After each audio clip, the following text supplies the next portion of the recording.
Hello everyone, welcome to DSA Carnival 2021. My name is Ansas Deva and I will be your host for today's event. DSA Carnival is 18 days long event in which India's top educator will teach you data structure and algorithm. Our today's educator is Mr. Gaurav Singh. He is a very popular YouTuber and also founder of Interview Ready and a former SG at Uber. Today he will teach you hashing. Uh, at the end of the session, there will be a quiz, and the winner of that quiz will get a t-shirt from Prep Bites. The link of the quiz will be shared in the description and the live chat also. The winner of the yesterday's quiz will be announced at the end of this session. Also, there is a giveaway for you guys. For that, you have to take a screenshot of this event and tag any of the organizing Code Chef chapter. The person with maximum likes will get goodies from GitHub. Now, I will request Gaurav sir to start the session. Thanks, Ansh. Thank you for inviting me, and thanks to Code Chef, the chapters, to actually host this. Seems exciting. Today, we are going to be learning about hashing.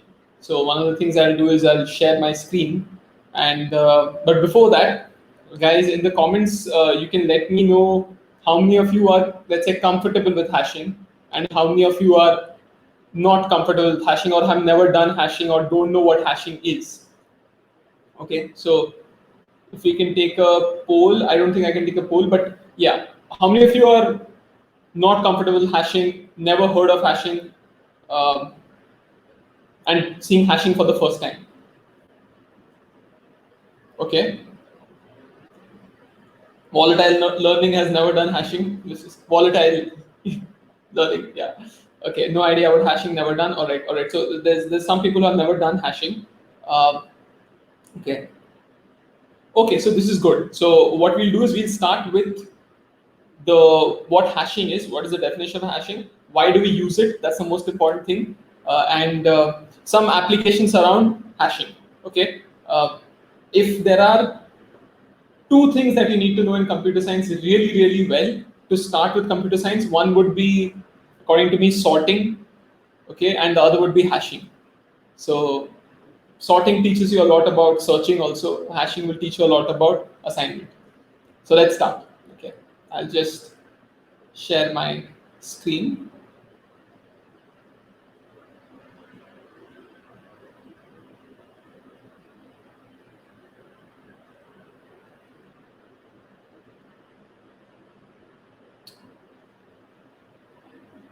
Okay, so is my screen visible, guys, in the chat? I think yes, it is.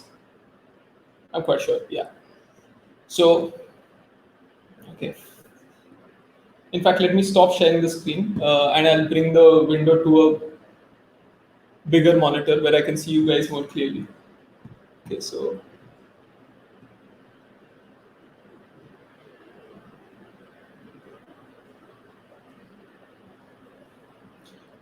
perfect.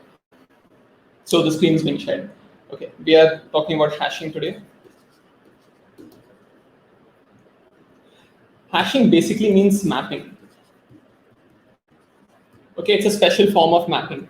What do you mean by mapping? If you take a function f and you pass in a parameter x, it gives you an output y. Okay, hashing is just this: h of x gives you y. Why would you then call it mapping? I mean, why would you call it hashing? Why wouldn't you just call it mapping? Well, the reason is that usually hashing has a particular range. So this number is less than equal to 0 or less than equal to m and greater than equal to 0. Okay, so if I take a number, let's say x is 1, 2, 3, and I do a hash, so the hash function is whatever number you pass into it, 1, 2, 3, divided by 100 and take the remainder. So that will be 23. So by definition, this hash function will give you numbers between 0 to 100. That's the important thing about hashing. It has a range. So that's the first property. It gives you a range of 0 to some number m. Usually m is a prime number. Okay, and the second thing is it allows you to map objects or numbers to the same value. Okay, so if this is my set and I have my numbers over here. This can be considered my hash range. I have just two numbers over here, and I can map my numbers to these two numbers. Okay, so you might have seen this in set theory, that one set of numbers are all pointing to another set of numbers. That is what hashing is. You're seeing that this set is smaller, which is allowing us to constrain the value of the numbers from 0 to m. Firstly, that's an important, useful case. And second thing is, these numbers are always being mapped to the same number again and again. Okay, that's how basic hashing is. Let me now start taking some use cases.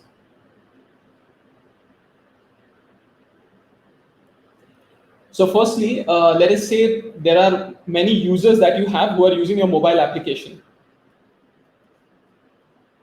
And they are from different colleges. So this is from college A, this is college B, this person is also from college A, and this person is from college B. If I pass their college names through a hash function, I'm going to either get 1 or 2. Okay, so assume that I'm taking a modulo. Let's take 0 or 1, because this is more sensible. 0 or 1. So if it is A, then map it to 0, and if it is B, then map it to 1. So this is my special hash function. So effectively what is happening is h of college is equal to whatever college is there minus A. Okay, that's what my hash function is giving me. Now, how is this useful in the real world? Due to COVID, everybody has scattered all around the world. Okay, we have people in Mumbai, we have people in Delhi, we have people in Gurgaon. They are from different colleges, but you want them all to go on the same server when they are sending a request. So the way you'll do that is you'll take a hash of the college, and when they're sending requests to your server, you say, okay, give me the college ID, I'll hash it, and I'll find out whether I'll send it to server number 1 or server number 0. Okay, so all people who want to chat in the same college are being sent to the same server. And over here, again, the same thing is happening for the other college. This is the general idea. You want to map people from one place to another using hashing. Let's take a more interesting example.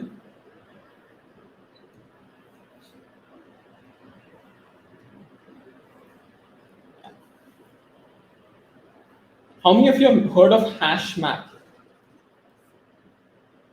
Okay, we'll get to know the internals of the hash map right now.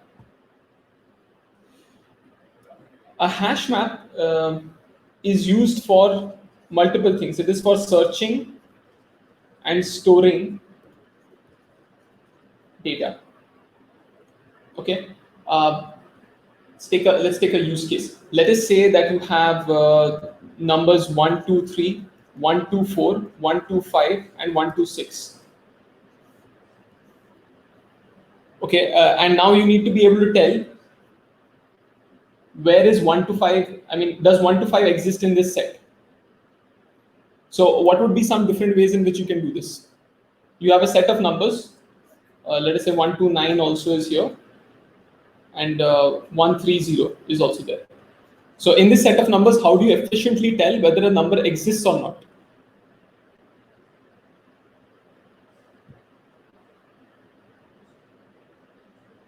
I'll just give you guys 1 minute to think about this.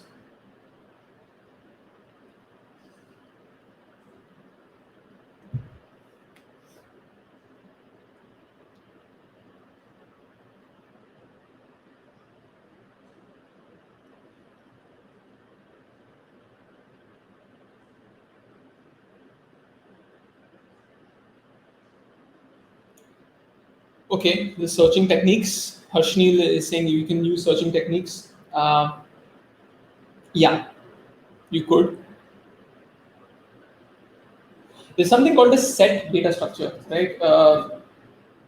Which is storing our numbers here. The general idea for us is that, hey, if I have a lot of numbers, okay, like millions of numbers over here, how do I efficiently find a number?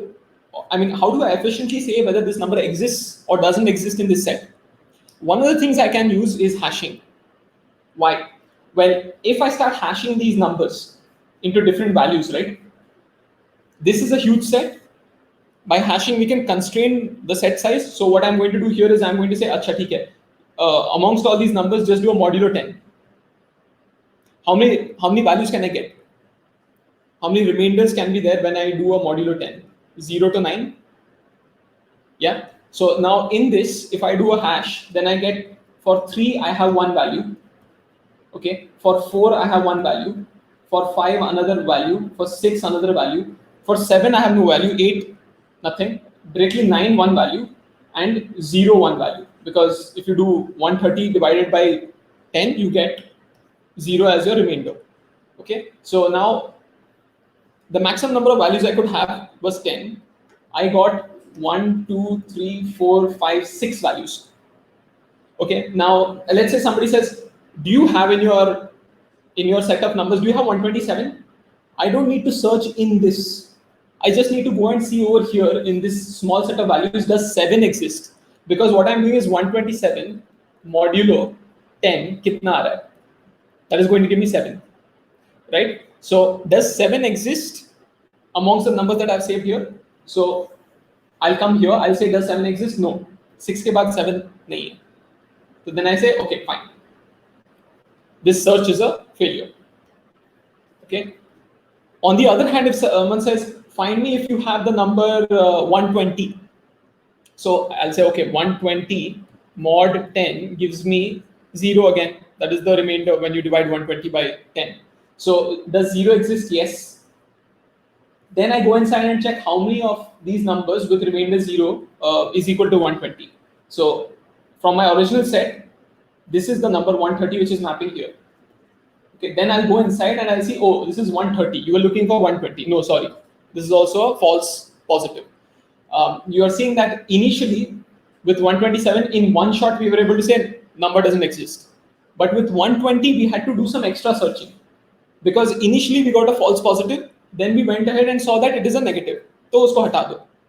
Okay, that's the general idea. Now, are you able to see here that this is a good technique? It's an advanced technique of getting rid of a lot of possibilities that you have in your original big set by creating a smaller set of numbers and then mapping this big set to this smaller set. Okay, that's the general idea. You will take a large set of numbers, you'll map them into a smaller set of numbers, and you'll be able to search efficiently on this small set of numbers because of some property that that number has. Okay, in our case, we are saying what is your remainder with 10? That is a property. It could be that when you take their country and you do first letter, that could be your hash. So a hash can be anything, right? It is a function which helps you map a large set of numbers to a smaller set of numbers. So all the users in the world map to 26 states, or all the users in India map to 26 or 30 states. That's the general idea. Okay, so let's use this to actually create this data structure called a hash map.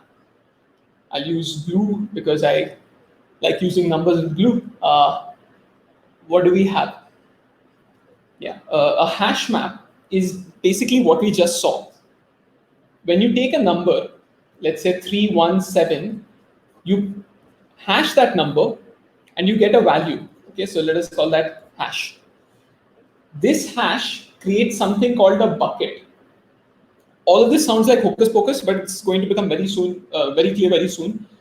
Basically, in your data structure, you first take the hash of the number and you see whether the hash exists in your data structure.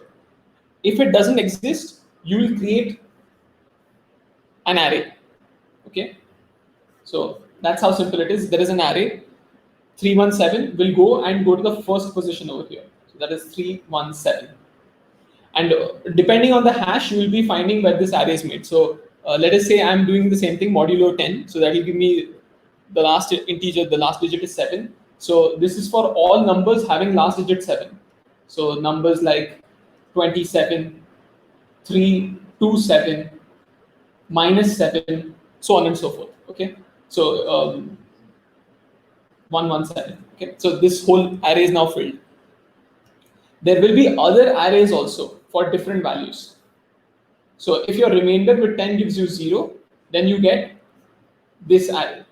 So 10, 20, 119, 0, Yeah, 119 can't be there because the remainder has to be 0 when divided by 10. And that's going to give you multiple arrays. Okay, this is the general idea of hashing. And this is the general idea of a hash map. Why is it a map? Well, what's happening is whenever you're searching for a number, all you're doing is you're running this hash function, getting a particular value, which is divided by 10, finding the array in which your number exists, and then reporting the answer. The best thing about this is that when you took the hash, when you divide it by 10, you cut down your search space by 10. Because when you're taking numbers in random, out of let's say 1000 numbers, you're expecting the numbers to uniformly fall 100 over here, 100 over here, 100 over here, and so on. So effectively, what did you do? Instead of searching 1000 numbers in one shot linearly, you broke it down to just one hash function execution and then 100 numbers being searched. Okay, that's the general idea. We can extend this also, right? What if someone says, okay, 100 numbers yahan pe, so why don't you break this down further? Why don't you say that this array points to 3 more arrays in the range, each of them having 33 and 33 size. Okay, so the hash function can be a multi-layer hash function. So that's an idea. I'll leave that as an exercise to you guys. It's done in the real world. It's done very often in the real world. You have basically 2 hash functions. So 317 may first you do a modulo 10, you get 7. So that will give you one bucket, which is over here. Then you do, let's say, modulo 3. Okay, so with this you will get the remainder equal to 1. And so the first bucket over here is where the number will be mapped. General idea of hashing, quite simple, quite easy. Okay, what I did over here is I'm assuming when the number comes in, let us say 7. So the number will be persisted over here. If a new number comes in, you see that the first slot is already booked, so you add it over here, let's say 17. That is the general idea, right? But you're seeing that over here 317, 17 modulo 10 gives you 7, and yeah, it's always going to fall here. So my hash function should not take 7, it should take something else. Okay, that's the implementation detail. Is this part clear? Do you guys have any doubts till this point?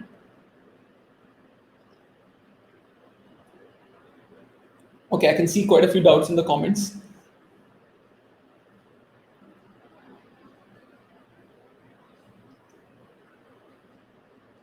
Yeah, Jishan, yeah, some concepts like paging are actually quite, they're somewhere between sorting and somewhere between searching, yeah. Okay, Shruti Jain, but it can be possibility then 117 would be the number.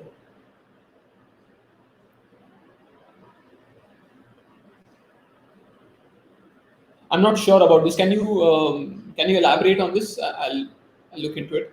Ansuri is asking, Gaurav, small doubt, can we use pattern matching concepts using Knuth Morris instead of using hashing method? Okay. So we'll get to that. That's one of the use cases of hashing. In fact, let's keep this on the board till we finish this. But okay, that's an interesting question. Thank you. Once again, finding arrays, it's clear. Okay, perfect. So let's move ahead with what was suggested to us by Ansuri, which is let's do this hashing for strings. Okay, so now let us say I have a string GKCS and I have a string which is code chef. Okay, now what I'm going to do to find the hash of this string GKCS is just to take the first character. I mean, take the characters and add them all up. Okay, I'm assuming they are numbers. Similarly, when I'm doing a hash of code chef, I'm going to just add all these numbers up, these characters up. And in the end, I will modulo with 100 to get the final hash. So in terms of GKCS, this is around 7 let's say 12, let's say 3, and let's say 19. Okay, so I said I'll add them all up. So 7 plus 12 is 19, 38, 42, 41. Modulo 100 gives me 41. Okay, so that's not very interesting, but let's see. Code chef 3, 7, 4, 5, 3, 8. I don't know. I've used 5 here. Okay, that is good. 6. Okay, so this thing, when you add them all up, let us say is equal to 29. Modulo 100 gives me 29. Okay.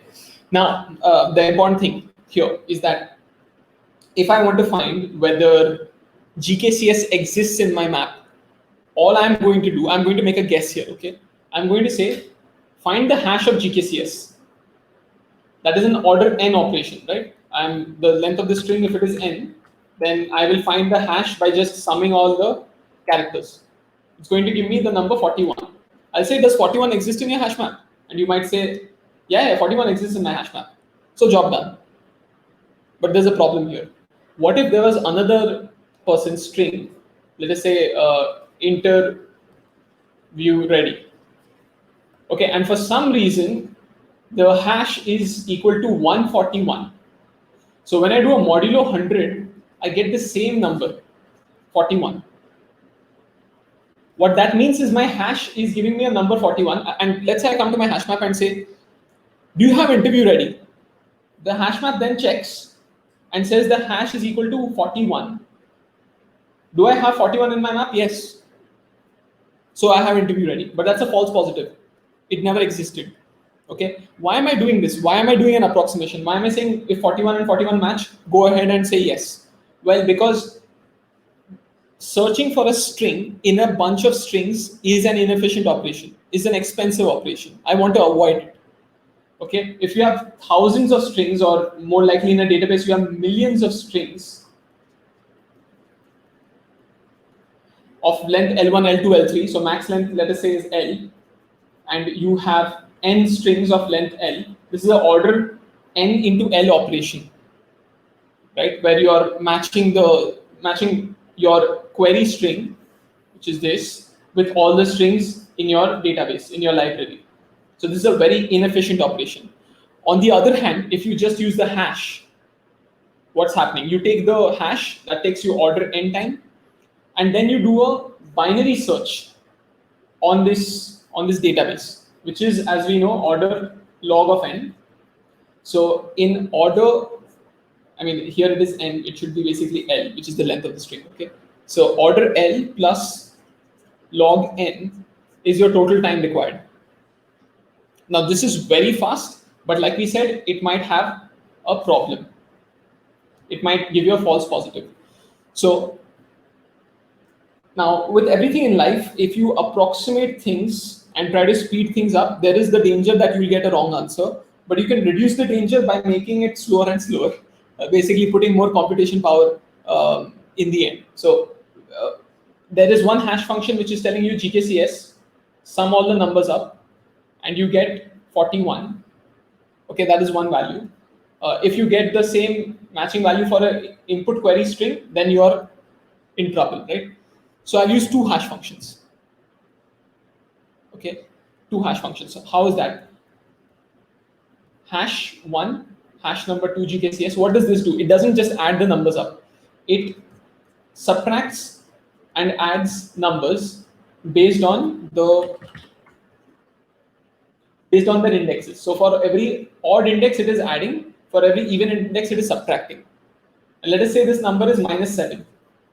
Okay, so modulo with 100, this will give you around 93, because you can add 100 to this and then mod by 100. So 93 is the remainder approximately. Okay.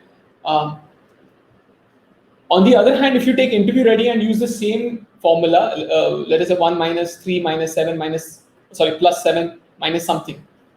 Okay, based on the same formula. Take the first character, subtract the second character, add the third character, subtract the fourth character, so on and so forth. So if you use this formula here, you are getting a number which is highly unlikely to be 93. It's going to be, let's say, -74. So these two don't match. So what you have effectively done, okay, basic idea is very simple. Basic idea is if the hashes are matching in my string database, I am assuming that the string exists. To avoid false positives, where the two hashes which are matching are actually not matching in terms of string, I'm taking multiple hashes of the same string. So hash function 1 is giving me one answer, hash function 2 is giving me one answer for the same string. 41, 93. When I took a query string interview ready, I got 41 minus 74. Both of them didn't match, fail the search. Say that I don't have this string, which is the correct thing to do. You don't have interview ready, you have GKCS. Okay. That's the general idea. You can speed up. I'll just clear this stuff.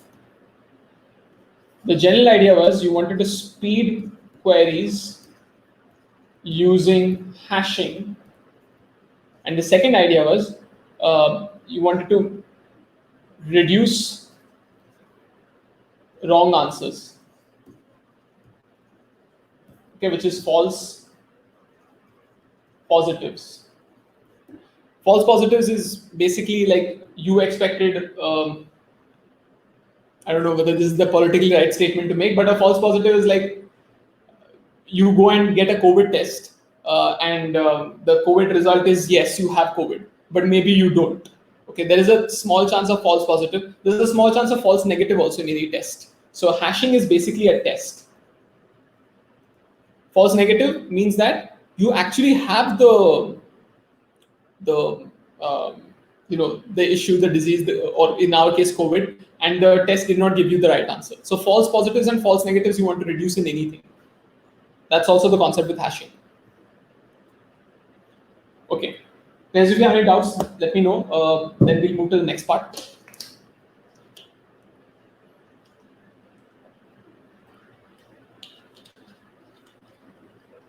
Okay.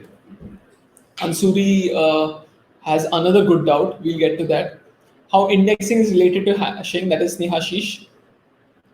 How is indexing related to hashing? That's an interesting question. That's a very interesting question. Okay. We'll get to that too. It's clear. Okay.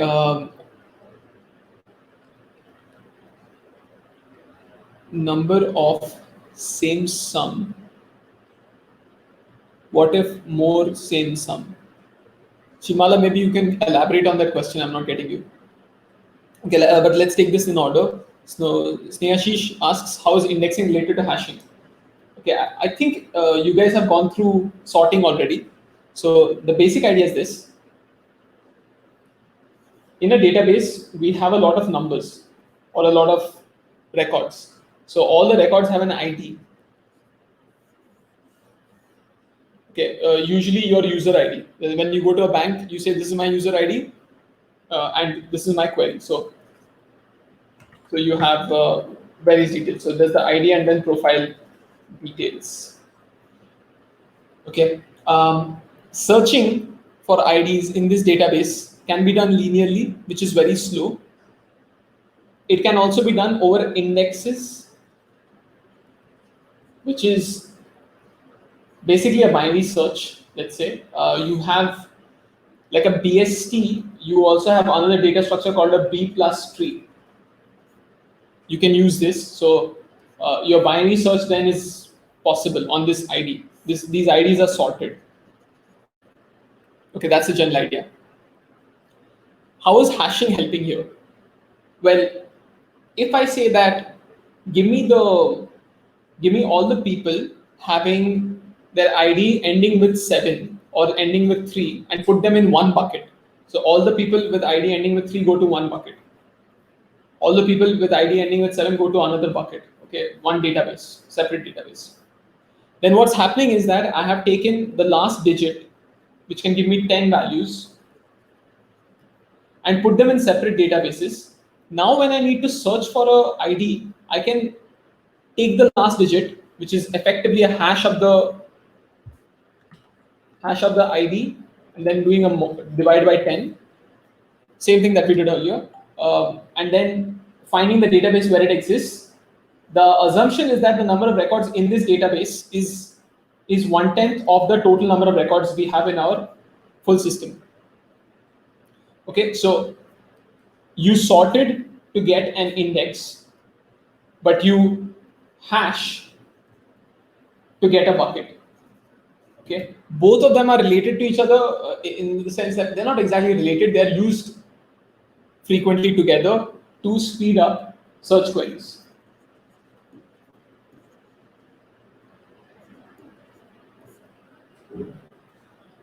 Okay, it's I think this part is sorted. That's how they're used together. Anusri is asking why would you modulo with 100? Okay, so usually when you take a modulo of a hash, you want to modulo with a number which is a prime number. Now the reason we do that, okay, firstly you want to take a prime number, and second thing is it should be a large number. Why large number? Well, if you take with a small number, like if you take a hash with let's say 2 or 3, then what are you effectively doing? To take the hash, you did one computation, and then how much did you divide the search space by? Like if you have 1,000 records and you divide it by 2, then you have 500 records even now. But if you divide it by 1,000, then you have one record remaining, right? That is the general idea. So you in fact, yeah, if you divide with a large number, you have a lot of spaces that the record can actually fall in. So what I just said is contradictory to what I'm explaining. But the general idea is this, that if you hash a number, you're going to get a value. You don't want to constrain the value to small numbers because otherwise all the values will fall in these records itself. So in fact, what I said was not contradictory. Let me just explain that again with an example. Let's say you have the numbers 12, 13, 14, 15, 16. Okay. Now, if I hash by a large number, let's say 10. Okay, 10 is a very small number, but in our practical case, 10 is a pretty large number. These records will all fall to distinct buckets of 2, 3, 4, 5, and 6. That bit is clear. So there are distinct buckets. Now, if you need to search amongst these buckets, it's an easy job. However, if I divide with a small number like 2, then what's going to happen is these will fall in similar buckets. Over here, this is going to be 0, 1, 0, 1, and 0. So you have 3 values mapping to 0. So you need to make an array of size 3 and store the numbers 12, 14, and 16. And you have 2 values mapping to the size 2, which is 13 and 15. Okay, this is with hash index 1, this is with hash index 0. So effectively your search has not reduced much. In the first case, we had just one number to search after doing the hash. In this case, we have 3 or 2 numbers to search. And as the number of records increase, these arrays will get really, really large. Will get more and more populated. So you want to avoid that. That's the reason why we choose a large number. Okay. The reason we choose a prime number is because if you're taking a remainder with a prime number, so prime numbers have certain properties. If you don't take a prime number, and if someone finds a factor of that number, then your hash function will not have very good properties. I mean, many of the values will go and fall in the same bucket. So you want to avoid that. Okay, cool. You can have a look at the prime number reason because it's a little theoretically involved. The large number thing is quite intuitive. You want to spread out the hash as much as possible so that your searches are lesser. And effectively, if you're dividing by n and taking the remainder, you're taking your full search space and reducing it by n, a factor of n.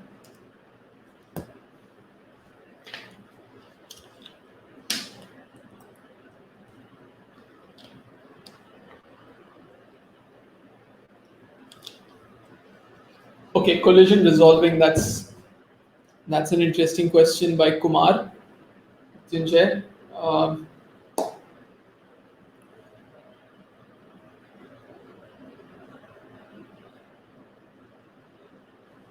Okay, if more strings have same sum, what will be time complexity? Okay. Above question to find example of duplicate character open indexing and hashing. No, let's not go there. It's quite detailed. But let's take the question on collision resolving by Kumar Mrityunjay. Okay.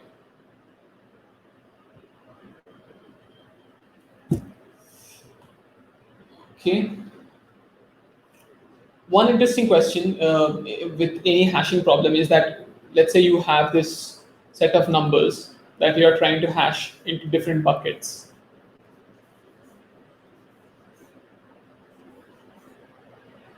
And what happens if you fill up this array? Okay, you chose an array of size 100, you had 1 million records, you filled up this whole array. One of the things that you can do is you can do a re-computation, like basically you create a new array of size 100, and you say that, okay, whenever there is a search query, and I see that this array has to be searched, if it is not in this array, then I will go and search the next array in the same thing. So it's a linked list, effectively a linked list. The other thing you can do is you can create an array of size 200, a huge array basically.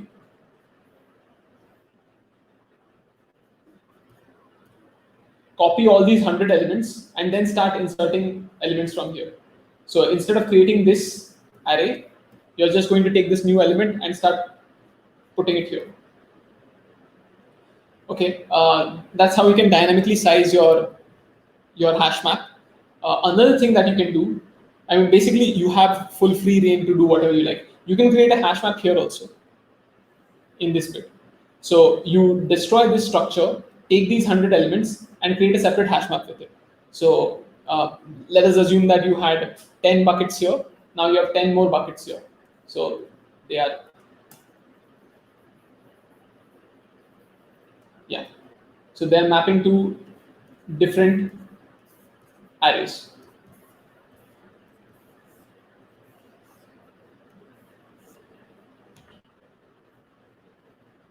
Now, if you have a number, let's say 1, 2, 3, and it comes like, let us say modulo 10 gives you 3, this is the index with 3, you're not going to just persist in this array. This array does not exist. You're instead going to find where does it lie in these 4 buckets. So after getting a modulo equal to 3, maybe you'll do another hash. You'll do a mod 7. So that will tell you where you lie here with 7 buckets. That's how you can do some collision resolving. So this is not really collision resolving. This is more like dynamic bucket resizing. Collision resolving is handled using this itself because the bucket has a size. So you're linearly probing and inserting an element. You can also create a linked list in which you just keep appending at the end of it. And those are the primary 2 ways in which you can create hash buckets. This is, again, the structure is very similar to a hash map or a hash set or whatever you like to store.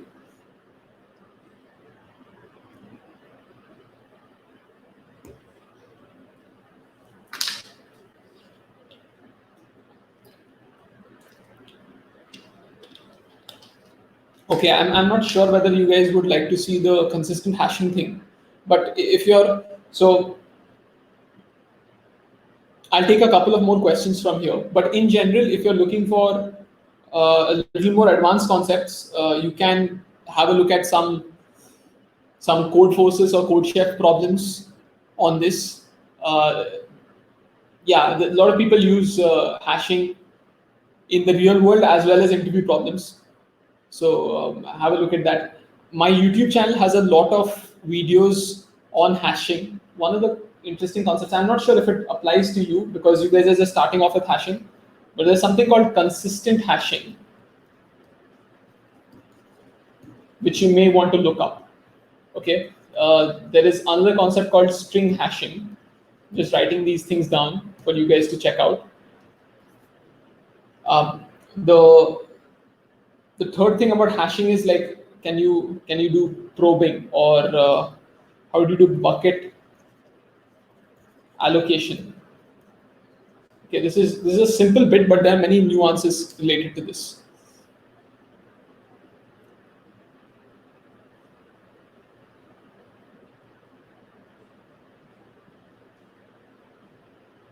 Okay, about questions.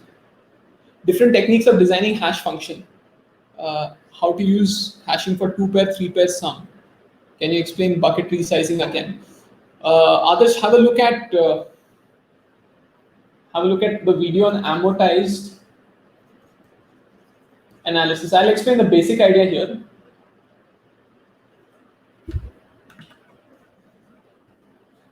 But have a look at the amortized analysis video, it explains it better. The general idea is that whenever you're inserting elements in an array,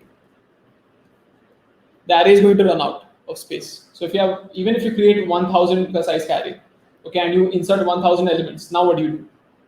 So what we do is we just double the size of the array. We create a new array and we copy all the first 1000 elements. Then we start pushing into this new array of size 2000. Now you might think that, oh my god, this is too much. That's a lot of like space being used up. But whenever you're doubling the size, it's a 4000. The expectation is that it will get filled up anyways.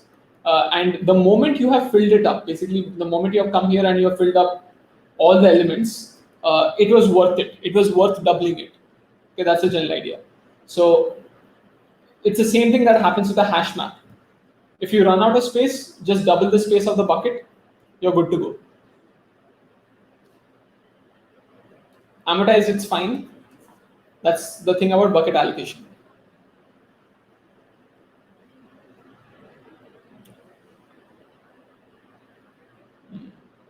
Okay, guys, if we do we have any more doubts?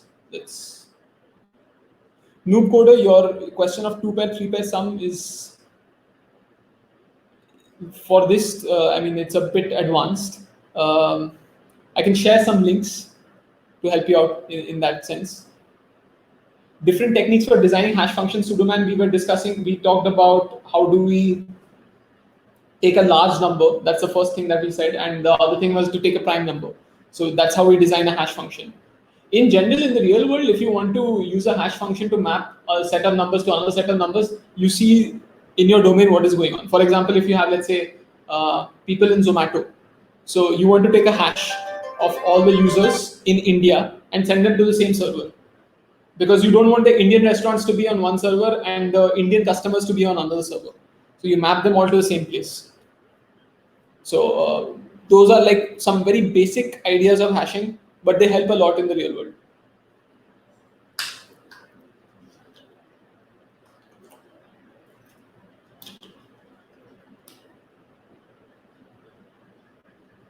Okay, guys, I think we're sorted in the sense that we don't have any more questions. Adarsh Prasad is saying that it's clear. Are there any older questions that related to hashing that we are missing out on?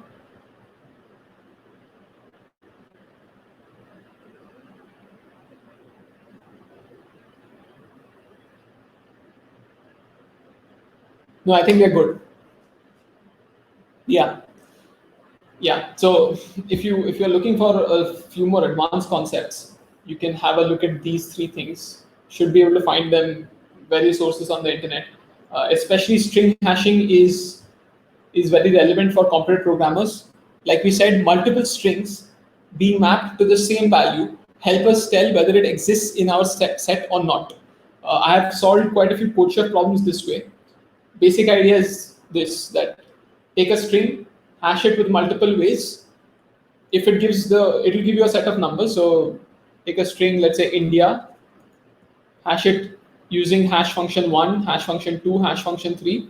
You're going to get numbers 21, 31, 41. If you take another string, let's say USA, the chance of getting the same values is really low. Okay, you might get 21, 31, but you should definitely not get 41. Or you should not get, basically you should not get all three of them together. So if you get the three of them together, you're saying it's the same string. That's the idea. So using this, of course, you can efficiently search whether your data, whether your data structure has these values or not. So if you had India and you have the numbers 21, 31, and 41, and someone gave you a query string of India, you get these values, you check whether you already have it. If you do, then you say, yeah, I have it. However, it was an approximation. So string hashing is that. Bucket allocation is something that we just discussed right now. And consistent hashing is something which is a little advanced. You can have a look at it, like I said, on YouTube. The general idea is this is for servers. Server allocation. Okay.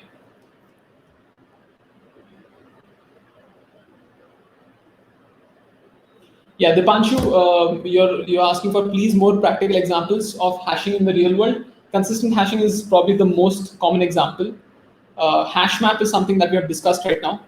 So that is a practical example of hashing in the real world. String hashing is heavily used to reduce the search space of strings and efficiently match them. Yeah, that is the hash map. That is again something that we have spoken about today. How does, let's say, a hash map internally work is something again that we have touched upon. But what is the algorithm for bucket resizing and stuff depends on the language that you're using. So we talked about dynamic allocation based on just doubling the size. That's one way of going about things. You can also use a linked list.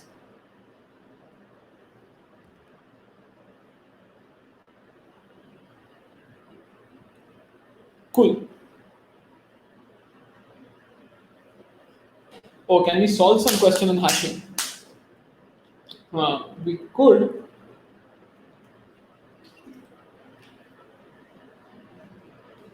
Which problem would you like to solve on hashing?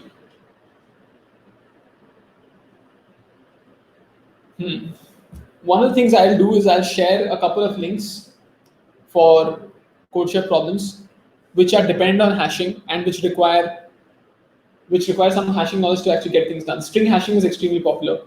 Um, yeah, I'll search on my profile when I had actually solved them. This is like 3-4 years ago.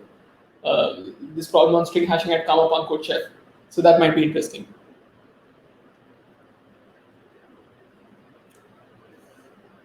Okay, guys, we're done.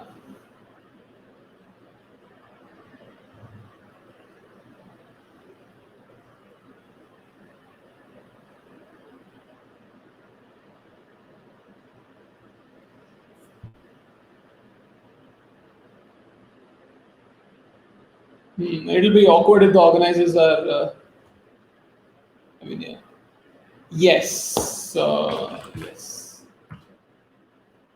No, I thought I'm alone over here for a while.